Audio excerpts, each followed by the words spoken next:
Welcome back to Empathetic Presence, a podcast to liberate our voices. I'm your host, Lee Bonvasudo. Today, we're going to talk about how too many of us don't see ourselves as leaders. And this can be particularly harmful in a society that is actively telling us that we are not leaders unless we fall into some dominant default. I'm so excited to interview my dear friend, Christina Blacken.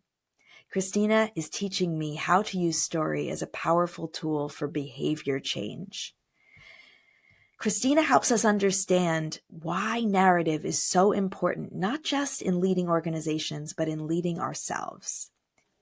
Christina Blacken runs The New Quo, a leadership development and behavior change training company, where she helps leaders change their beliefs and behaviors so that they can overcome bias, deepen trust, and achieve equitable status quo breaking goals. She's trained over 14,000 people, and I'm so excited to share our interview here. Enjoy. Hey, Christina. Hey. How's your day going so far? It's feeling beautiful, although heavy, which I think is very relevant for this time. It's gray outside. It's been raining most of the night. I'm facing beautiful Prospect Park, but there's still this flourishing of greenery and foliage despite the grayness. Yeah, it's such a beautiful image and not surprising given how good you are at telling stories. But Christina, can you tell our audience, how do you use your voice? I primarily am using my voice right now as a witness. I think it's important to reflect what's happening in our times and to put it through the lens of how I digest the world, which is unique to my personal experiences and identity and the values that I care about. And so I'm reflecting back the ethical and cultural wisdom that we need in this moment to make more conscious and socially impactful decisions and communications and habits as collective leaders. And I've done that as a writer, as a public speaker, as a facilitator. And even though it's been challenging, because I think right now this kind of information is being attacked and criminalized, it just showcases how important it is to get these sorts of tools and different kinds of knowledge into people's hands so we can lead differently in a time where we desperately need it. Yeah, lead differently. Wow. And something I've heard you say in your work is that, so many of us don't see ourselves as leaders, and how society can even tell us that we're not leaders. And so how do we lead differently when we might not see ourselves as leaders? That's a really great question. Often in the trainings I've done with organizations, I ask them, what does an ideal leader look like to them? And there's some really interesting research that was done by a professor named Kiefer, who was working with a group of executives abroad and had asked this question. And she asked them to draw what an ideal leader looks like. And a majority of them got a piece of paper and drew somebody in a suit, someone who phenotypically looks male, someone with straight hair, big ears. You got to be able to listen as a leader. And what's fascinating is they replicated the study multiple times with different groups and found the same outcome. And so we've digested a lot of media and stories around leadership needing to look male presenting, needing to be tall. I think most presidents are over 6 foot. I don't think we've ever had a president that's under 6 foot. Wow. Google that and confirm just in case.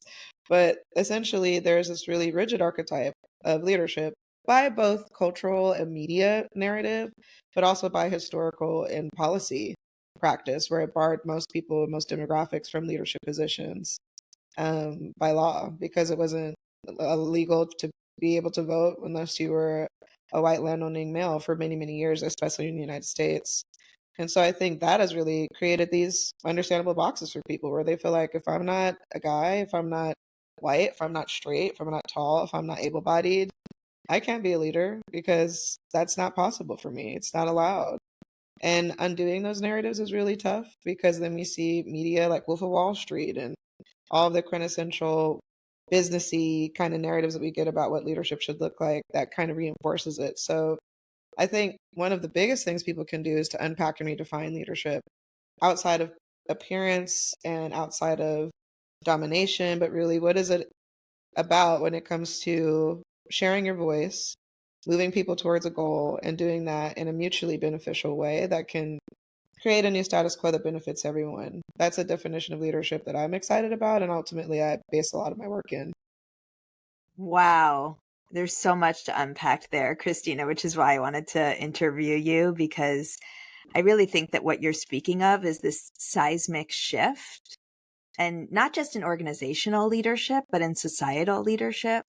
And right now, we're just witnessing so much failure of leadership and people who are not good leaders, or they think that the only way to lead is through dominance and control and fear. And you and I both know that that's just not effective. It just doesn't work to, as you said, like move people towards a goal that's mutually beneficial, that can really create positive change for more people. And you keep using this word narrative. And what do you mean by narrative? Can you unpack that a bit? Yeah, one of the primary tools, so I've developed a change model over the last 6 years called the New Quote Change Model, and it uses neuroscience, which is all about reducing our responses to change and difference from threats to rewards. And it also uses a concept called narrative intelligence, which is understanding how a story affects bias, belief, and behavior.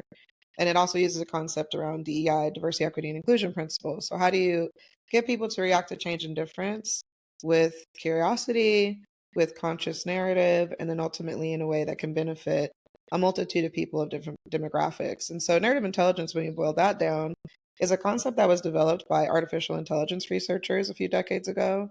And they were really trying to figure out, how do we get algorithms to organize information like humans? Because humans are very unique in that we organize info in our brains in a narrative format for memory recall, for decision making, just to parse the immense amounts of information we're getting and kind of automate it more. And the great thing about that is most of our habits are kind of unconscious and driven by these internal stories, kind of like an inner set of libraries that we use to make decisions and just decipher information. The downside of it is if you have a set of narratives that are narrow or full of stereotypes or maybe missing chapters that it should have, you might make some inaccurate decisions. You might make some biased decisions. You may not actually make the connections or build the trust that you need to achieve certain goals. And so being able to expand the sets of narratives that we're consuming on a regular basis also makes us more conscious, intentional, and effective in how we communicate and also how we may lead. So I often teach and talk about that in my leadership model and also in the learning community that I run and the trainings that I'm doing, that narrative is one of the most powerful tools for behavior change, for navigating differences, and for achieving better outcomes. And that requires first that sort of internal story making, shifting that, and then using external stories to move people towards a better future. The way that you talk about story, I think, is so novel and unique. A lot of the people in my world are very intimidated by storytelling. That word feels really buzzy and kind of like executive presence, right? Like, what does that actually mean? And is it a skill set that I need to work really hard to develop? But what you're saying is that it's far more internal, and it's really a tool to harness to, and I'm hearing you talk about, change management, right? Mhm. And even conflict navigation, right? Yes, And absolutely. it's bigger than just this marketing tool, right? It's funny too, because I think there was a statistic that came out a couple years ago that 65% of all of your daily conversation is in narrative format. So that means there's a beginning, middle, and end. There's some sort of event. There's usually a transformation. And that is how you're conveying information to your homies, your friends, your most intimate partners, your family, lovers, whatever. And we're doing it so unconsciously because it's such an innate way of humans communicating. So ironically, we're all storytellers. Now, some of us get paid to be storytellers as filmmakers or entertainers and actors or writers. And so we might refine our storytelling making skills that creates new experiences or ideas for people that maybe the average person isn't doing every day. And they're like anecdotes of what happened to them that day or week, but it's a skill that everyone has and can ultimately improve. I think most kids start telling stories by the age of 5. They're, even if the stories are nonsensical, they're like, the red ball bounced from Mars and the trees did X, Y, and Z. And you're like, what are you talking about, Bobby? But like, they're clearly trying to convey some kind of idea through narrative. So what I love about it is it's already innately a skill you're using. It's something that when you're conscious and intentional with it, you can then create different outcomes and impacts. And when you become conscious of it as well, you can be more intentional with the stories you consume, because we consume and digest more information than ever in human history. I think there's like a tetrabyte of information created every single day. And just the amount of messages you're getting, marketing messages, media messages, like political messages, societal messages, it's a lot. So being able to decipher which ones to keep, which ones to believe, which ones to put into your internal library is incredibly important for being a healthy, functioning human. And so even just learning that, even if you're not creating stories, but you're being more conscious of the ones you consume and tell and keep, that is also a powerful practice as well, especially right now with generative AI and where things are going in terms of the speed of information and how it's being created and who is creating it. That's really fascinating because what you're talking about with conscious and unconscious storytelling, right? And also the way that narrative can help us, but also the way it can hurt us. Mm-hmm. And that is really, really interesting. I've been thinking about this a lot in terms of the reality of what we experience and how, if we're complying in advance, we are actually, our reality becomes that fascism is at our doorstep, right? But how can we activate our communities through narrative to change our reality? Yeah, I think a huge part of narrative making that can be really destructive, especially when it comes to political messaging, is apathy and dystopian storytelling. So the dystopian storytelling for people feels like, well, it's more realistic because it's looking at the worst case scenarios and it's preparing people. But ironically, all this research shows that dystopian storytelling is really demotivating. So if you're constantly constructing narratives that things are hopeless, they can't be changed, the worst is going to happen, you don't feel any motivation to make any changes because it feels like there's nothing in your control and nothing you can do. And that is one of the ultimate tools of oppression, is this sort of apathy and hopelessness and dystopia, which is why there's all this weird sort of narrative making around immigrants and minorities and marginalized populations being others and being dangerous and destructive, because it allows people to then justify their oppression in this dystopian sort of fear driven narrative making. And we can see that it's not based in reality or truth, and I think that's really important to keep in mind so that people can still feel pragmatic optimism. And pragmatism meaning bad things are happening. We're not going to pretend they don't. But we're also not going to pretend that there's absolutely no solutions and that there's absolutely nothing we can do. There are incremental, small things we can do in our immediate relationships, in our communities, in our environments that can move us towards a better outcome instead of just sitting and doing nothing. And so pragmatic optimism means you're creating narratives that are rooted in reality and also aspirational. So if we do these things together, what is this positive incremental outcome that might happen? And I think that's the important part of being a leader and thinking about the narratives you're constructing is, how are you motivating people towards a new and better outcome, even if it seems like things are really challenging in the moment. I think most leaders are struggling with that, right? There's a lot of uncertainty. People are really afraid, they're tired, they're burnt out. There's a lot of instability. And so as a leader right now, your job is to create a vision for the future, a vision to keep people motivated and engaged, even when uncertainty is here. And so I think the narrative making piece of that is incredibly important. Yeah. And so much of fear can really take away that vision. And Audre Lorde, hope is a verb, right? And so it's Mm-hmm. really interesting to think about collective leadership. I know you've talked about that a lot. I've heard you talk about right now in this moment, we are all the leaders. How can we all lead? And I want to know, you've been internal at organizations, you've trained over 14,000 people, you've worked with giant companies like Nextdoor, thinking about community and really building societal culture. And so how do we move these tools into this moment? How do we all use story to create change? How do we all lead, Christina? I love that question because most people feel like they're not a leader unless they have a formal title. And I want people to realize that leadership is just the practice of influence. So if you are getting your family to eat a new vegetable, if you're getting your friends to go see that new movie you're excited about, if you're getting, your partner to try this new activity that you didn't think they would, that is an act of leadership. And people are doing it all the time. We just don't recognize it formally because it doesn't have a big fancy title attached. So I think the first thing is people getting clear on what's their levers of power that they can pull. And I do this often in my learning community. So I run a learning community that's a weekly newsletter and mastermind monthly to help people to discover what their unique leadership strengths are. And one of the activities is a power audit. So you're essentially figuring out what are kind of my different things that I can pull in my life. I have like financial power. What's my capital look like? I have social, community capital. I have knowledge and specific expertise and skills. I might be able to use those things. So you look at all your resources, you look at the challenges or restrictions you might have, and then you figure out which ones you want to pull towards the goals that you care about. So for example, the grandma in a that's a hyper connector local woman who really knows how to gather people has an immense amount of social capital power that she can use to organize people for the midterm election, for example. Like, well, midterms are important. It's going to impact local policies. I'm going to start hosting potlucks to get people to learn about it and get registered to vote and take them out to the midterm elections. That's one example of a collective leadership action based in your own, expertise in areas of power. Or the CEO who has a lot of formal, maybe financial capital and power, who's like, you know what, I really want to choose a different compensation model at my company. We're going to work on the concept of a worker cooperative where the employees of the organization also are co-owners of the organization, and we're going to rethink our compensation structures.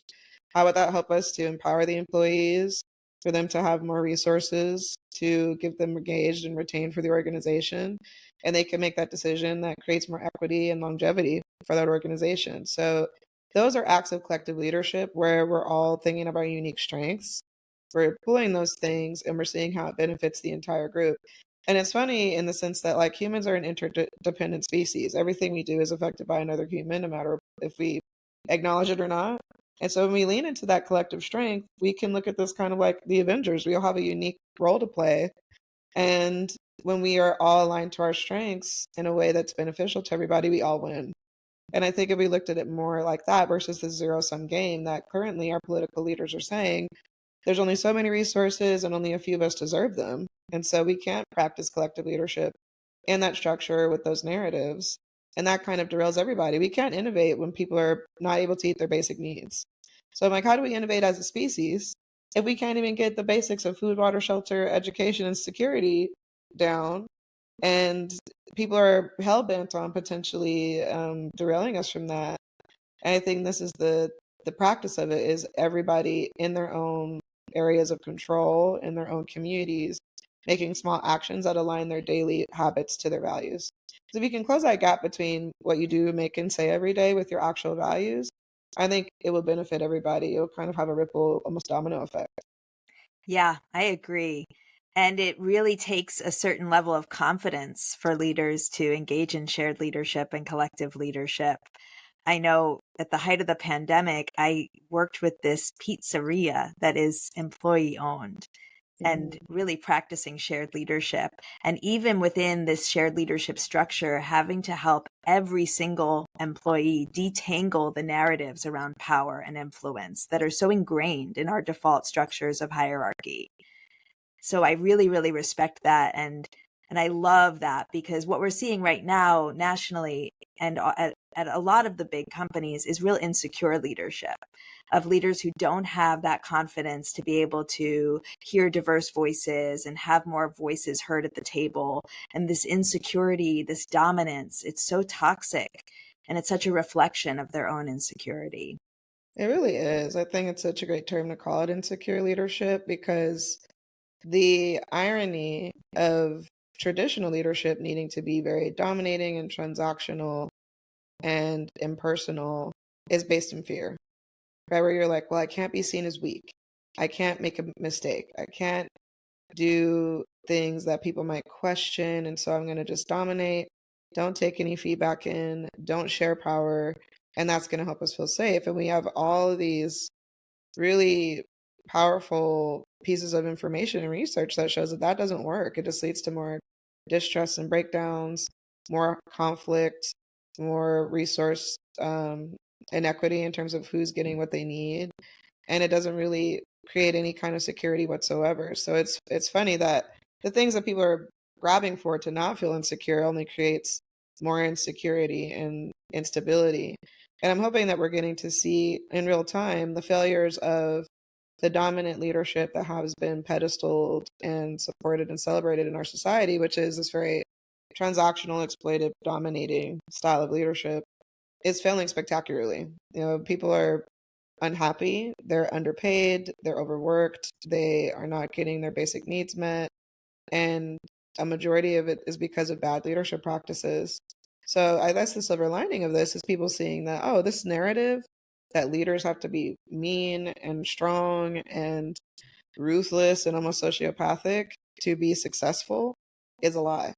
And it's always been a lie. And that's why our society has struggled so much. We have not had a functioning, multicultural, true democracy anywhere in the world in a functioning, healthy way that lasted. And so we're in an experiment, and I think we're seeing some of that failure of it. But I guess the silver lining is people are saying, hey, actually, we need a new narrative around leadership in general for everyone if we're going to survive this moment. And not just survive it, really thrive. How do we move beyond this moment and build something that is a legacy that we can be proud of? And that isn't just repeating the mistakes of the past. Fascinating. And you talked about ethical and cultural wisdom. Can you say more? Yes, so ethical wisdom is really more than just knowing right from wrong. It's really this deep understanding of human nature and our relationship with others and the world around us, and the cultivation of character and insight so you can make more values-driven decisions. And cultural wisdom is around collective knowledge and insights and practices that were developed over a generation of time. And it's really about problem solving and maintaining harmony in our environment and social structures. And both of those kinds of groups of wisdom are things that we take for granted. So that's like ecological stewardship or alternative business models, or thinking about historical context for why inequalities exist. All of these things that are really useful information to make more informed decisions that typically are overlooked. And now they're being criminalized politically in terms of what can be taught in terms of social history and cultural issues. And so that's one reason why I focused and really started to push my work in this area, because I think it's information and knowledge that's going to become more and more challenging to get access to. And it's some of the most critical things that we need to have a functioning and healthy society and really relationships with one another. Yeah, absolutely.